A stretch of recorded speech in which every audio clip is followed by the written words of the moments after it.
برطانیہ سے ریکور رقوم پاکستان لانے میں مبینہ بے ضابطگی کا معاملہ نیب نے شہزاد اکبر کے خلاف چھان بین شروع کر دی ہے۔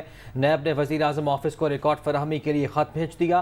وزیر اعظم کے نام دسمبر 2019 کی لکھی سمری طلب کی گئی ہے۔ برطانوی کرائم ایجنسی کے ساتھ ہوئی خط و کتابت کا ریکارڈ بھی طلب کیا گیا ہے۔ تفصیلات جانیں گے عامر سید عباسی سے۔ عامر سید عباسی، بتائیے گا کیا معاملہ ہے یہ؟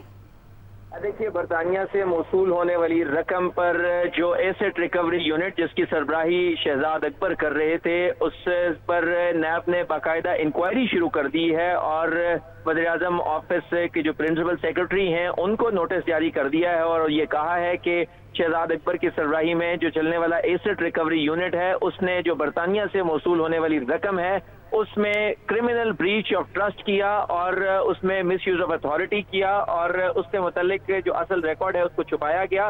لہٰذا جو تمام سیلنگ ریکارڈ ہے جو کیبنٹ میں پیش کیا گیا تھا اس کا مکمل ریکارڈ دیا جائے اور اگر اس سے متعلق جتنی بھی خط و کتابت ہے اس کا تمام ریکارڈ دیا جائے، کیونکہ نیب نے باقاعدہ انکوائری شروع کر دی ہے ان تمام حکام کے خلاف جنہوں نے برطانیہ سے موصول ہونے والی رقم میں نہ صرف اختیار سے تجاوز کیا بلکہ اس رقم کو ریکور کر کے اس میں کرمنل بریچ آف ٹرسٹ کیا۔ لہٰذا ان کے خلاف انکوائری شروع کر دی گئی ہے۔ 29 جولائی سے پہلے یہ مکمل ریکارڈ جو ہے وہ ARU جو ایسٹ ریکوری یونٹ تھا مرزا شہزاد اکبر کی سربراہی میں چلنے والا، اس کا مکمل ریکارڈ دیا جائے اور اس سے متعلق تمام جو دستاویزات ہیں جو سیلنگ ڈاکومنٹس ہے اور جو کابینہ میں بھی پیش کیا گیا تھا اور کابینہ سے منظوری لی گئی تھی اس کا مکمل ریکارڈ دیا جائے۔